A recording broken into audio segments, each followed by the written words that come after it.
Good morning student. कल आपको मैंने पार्ट 3 शब्द से परिभाषा तथा भेद के बारे में बताया था। भेद में मैंने रचना के आधार पर एक भाग रूढ़ शब्द के बारे में बताया था। आज हम उसके आगे जानेंगे और समझेंगे। रूढ़ शब्द के बाद हमारा नंबर 2 है यौगिक शब्द। जिन शब्दों के खंड अर्थात टुकड़े किए जा सकते हैं अथवा जो शब्द एक से अधिक शब्दों अथवा शब्दांशों के योग से बने हों, उन्हें यौगिक शब्द कहा जाता है। शब्दांशों का मतलब है जो दो सबसे ज्यादा होते हैं, तो उन्हें यौगिक शब्द कहा जाता है। यौगिक शब्द जिन शब्दों के मेल से बनते हैं, उन्हें अलग करने पर उनके अर्थ प्रकट होते हैं। जैसे विद्यार्थी। विद्यार्थी शब्द में बेटा देखिएगा विद्या धन अर्थी, दोनों का अर्थ अलग अलग है। हिमालय में हिम और आलय, प्रत्येक में दो दो शब्द और उनके अर्थ स्पष्ट हैं। विद्या हम लोग जो पढ़ते हैं, अर्थी के भी कई अर्थ हैं। जब डेथ हो जाती जो लाश निकलती उसको भी अर्थी कहते हैं। और अर्थ मतलब कोई चीज को जानने का अर्थ भी अर्थी कहलाता है। हिमालय हिम अथवा बर्फ, आलय मतलब घर, हिमालय, प्रत्येक में दो दो शब्द और उनके अर्थ स्पष्ट हैं। तीसरा है योग रूढ़ शब्द। जो शब्द दो या दो से अधिक शब्दों या शब्दांशों के मेल से बने हों। कहने का मतलब है जो शब्द दो या दो से अधिक शब्द, मतलब या दो शब्द हो या उससे अधिक शब्दांशों के मेल से बने हों, परंतु किसी विशेष अर्थ को दर्शाते हों।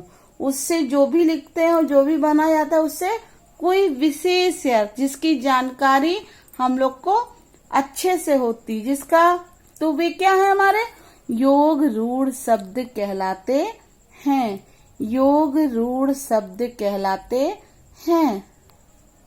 जैसे दशानन, योग रूढ़ शब्द में विशेष है दशानन। हम लोग रावण को जानते हैं, कहानियां सुनते हैं, रामायण देखते हैं, रावण का नाम है। तो दशानन क्या है? 10 आनन, 10 मुख अर्थात 10 मुख वाला। साधारण अर्थ में तो आकर रावण के लिए प्रयुक्त हुआ है, लेकिन रावण दशानन क्या है? एक विशेष व्यक्ति है। तो दशानन योग रूढ़ शब्द हैं। 4 भुजाएं जिसकी अर्थात विष्णु, भगवान विष्णु को कभी पिक्चर देखा होगा आपने या कहीं भी, तो उनकी कई 4 भुजाएं दिखती हैं। तो 4 भुजाएं हैं जिसकी अर्थात विष्णु। लंबा है उदर जिसका अर्थात गणेश। उदर लंबा मतलब पेट, उदर का अर्थ होता है पेट, जिसका अर्थात गणेश। ये सभी योग रूढ़ शब्दों के उदाहरण हैं। और भी कुछ उदाहरण हो सकते हैं। पीला है जिनका वस्त्र पीतांबर, और जिनका कंठ नीला है जिनका कंठ भगवान शंकर। ये सब हमारे योग रूढ़ शब्द हैं क्योंकि ये विशेष हैं। अब हम शब्द के आधार पर, दूसरा है हमारा उत्पत्ति के आधार पर। अभी आपने पढ़ा रचना के आधार पर, अब है उत्पत्ति के आधार पर। रचना के आधार पर आपने पढ़ा था रूढ़, योग रूढ़ और यौगिक शब्द और योग रूढ़। अब है हमारा दूसरा उत्पत्ति के आधार पर। उत्पत्ति के आधार पर शब्दों के 4 भेद हैं। पहला तत्सम शब्द, दूसरा तद्भव शब्द, तीसरा देशज शब्द, चौथा विदेशी शब्द। तत्सम शब्द क्या है? जो संस्कृत भाषा के शब्द हिंदी में ज्यों के त्यों बिना बदले प्रयुक्त होते हैं, वे तत्सम कहलाते हैं। जैसे रात को हम लोग रात्रि भी बोलते हैं, और जेठ को ज्येष्ठ भी बोलते हैं। क्षेत्र, जितनी हमारे जिधर घर होता जो खेत, उस समय खेत को। कर्म, कार्य जो है। अग्नि, आग, पवन, हवा आदि, ये हमारे संस्कृत में भी इसी तरह बोले जाते हैं और हिंदी में भी। ये संस्कृत भाषा के शब्द होते हैं। तद्भव शब्द जो संस्कृत भाषा के शब्द परिवर्तित होकर हिंदी भाषा में प्रयोग किए जाते हैं। जैसे अभी आपने तत्सम पढ़ा संस्कृत भाषा का, तद्भव में अब है आग, अग्नि का आग, खेत, ज्येष्ठ का जेठ। अब है नंबर 3 देशज शब्द। वे शब्द जो क्षेत्रीय प्रभाव से आवश्यकता अनुसार निर्मित है, मतलब जहाँ जो जिस क्षेत्र में लोग रहते हैं उसके अनुसार वो बनाए गए हैं, तो वे प्रचलित हो गए हैं। बातचीत की भाषा में हम लोग उनको प्रयोग करते हैं, बोलते हैं, तो वे देशज कहलाते हैं। जैसे जूता, डिबिया, लकड़ी आदि। जूता, डिबिया, लकड़ी आदि। नंबर 4 है आपका विदेशी शब्द। समय समय पर भारत में अनेक जातियां आई जो अपने साथ अपनी भाषाएं लाई। मतलब भारत में रहने वाले कई क्षेत्रों के लोग आए जो अपने साथ अपनी भाषा लाए। उनके प्रभाव से हिंदी शब्द भंडार अनेक विदेशी शब्द कहे जाते हैं। जैसे जो भी हम लोग आपस में मिलते हैं, बोलते हैं, अक्सर यूज करते हैं, वो डॉक्टर, स्टेशन, कानून, जहाज, चाय आदि, ये हमारे क्या है, विदेशी शब्द हैं जो समय समय पर भारत में अनेक जातियां आई थी, अपने साथ अपनी भाषाएं लाई। उनके प्रभाव से हिंदी शब्द भंडार अनेक विदेशी शब्द कहे जाते हैं। जैसे डॉक्टर, स्टेशन, कानून, जहाज आदि। अब बेटा आपका ये क्लास वर्क है जिसको आपको लैंग्वेज कॉपी में करना है। हिंदी लैंग्वेज में चैप्टर 3 क्लास वर्क डालिएगा, डेट डालिएगा और नीचे दिए शब्दों के आगे लिखिए कि वे रूढ़, यौगिक या योग रूढ़ हैं। आपके बुक में ये चीज नहीं दिया हुआ है, ये हमने अलग से करवाया है। तो अभी आपको मैंने बताया था लंबोदर, लंबा है जिनका उदर, वो क्या है, योग रूढ़ शब्द है। दशानन, 10 मुख वाला, योग रूढ़। पीतांबर, पीला है जिनका वस्त्र, भगवान कृष्ण, इनको कहा जाता है, वो है योग रूढ़। घर, रूढ़ शब्द क्या है, जिनके टुकड़े करने पर कोई अर्थ नहीं निकलते, तो ये हमारे रूढ़ शब्द हैं। कल, रूढ़ शब्द हैं। आदमी, रूढ़ शब्द हैं। दूध वाला, यौगिक शब्द है। दूध और वाला 2 अर्थ है, तो इनको कुछ अर्थ निकलते, ये यौगिक शब्द कहलाते हैं।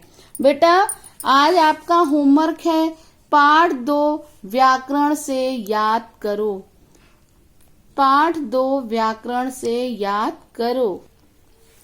बच्चों मैंने आपको पाठ 2 से कुछ पंक्तियां पढ़ाई थी। ये आपको संस्कृत का पीरियड है, आप लोग बहुत परेशान होते हो, मैम ये संस्कृत पढ़ रहे हैं कि हिंदी पढ़ रहे हैं, दोनों एक साथ ही क्लास चलता है। पहले आप हिंदी पढ़ते हैं फिर संस्कृत पढ़ते हैं, ये इसी का भाग है। पेपर आपके एक साथ ही आते हैं, मैंने पहले भी बताया। तो पंके प्रभवती कमलम पंकात कदापि न लिप्तम भवति। लिप्तम मतलब लिप्त हो जाना, जो गायब नहीं होता। तो पंके प्रभवती, पंके मतलब कीचड़ के प्रभाव से कमल पंकार, कभी कमल, कदापि न लिप्तम भवत, कभी भी लिप्त नहीं होता। कमलस्य पत्रेषु स्थिता जल बिंदवः मुक्तवा इव बिभन्ति।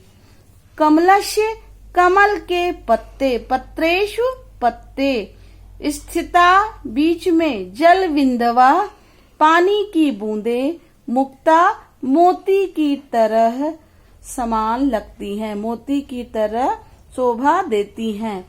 कमल के पत्ते के बीच में, कभी आपने देखा होगा जब बारिश उरिश होती, कमल के पत्ते बड़े बड़े होते हैं, उस पर बीच में बूंदें गिरती हैं, वो कितनी सुंदर लोग।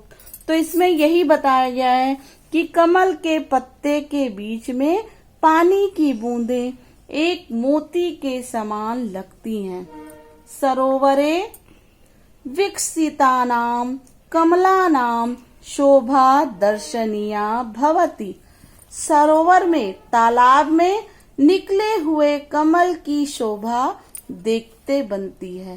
तालाब में कीचड़ में कमल खिलता बताया था मैंने।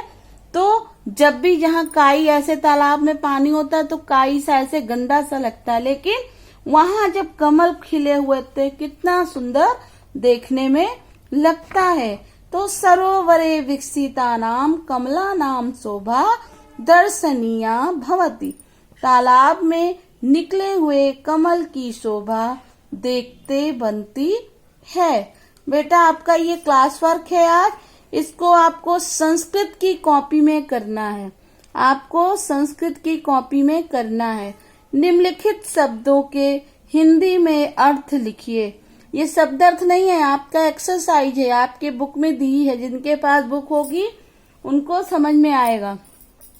अतीव अत्यंत, अश्मांकम हमारा, निष्काम भावेन बिना फल की इच्छा के, वारिजम कमल, कदापि कभी, पंकात कीचड़। समझ में आ गया? कॉपी में करना है आपको। अतीव अत्यंत, अश्मांकम हमारा, निष्काम भावेन बिना फल की इच्छा के, वारिजम कमल, कदापि कभी, पंकात कीचड़। आपका होमवर्क है, संस्कृत से वंदना याद करिए, संस्कृत से वंदना याद करो।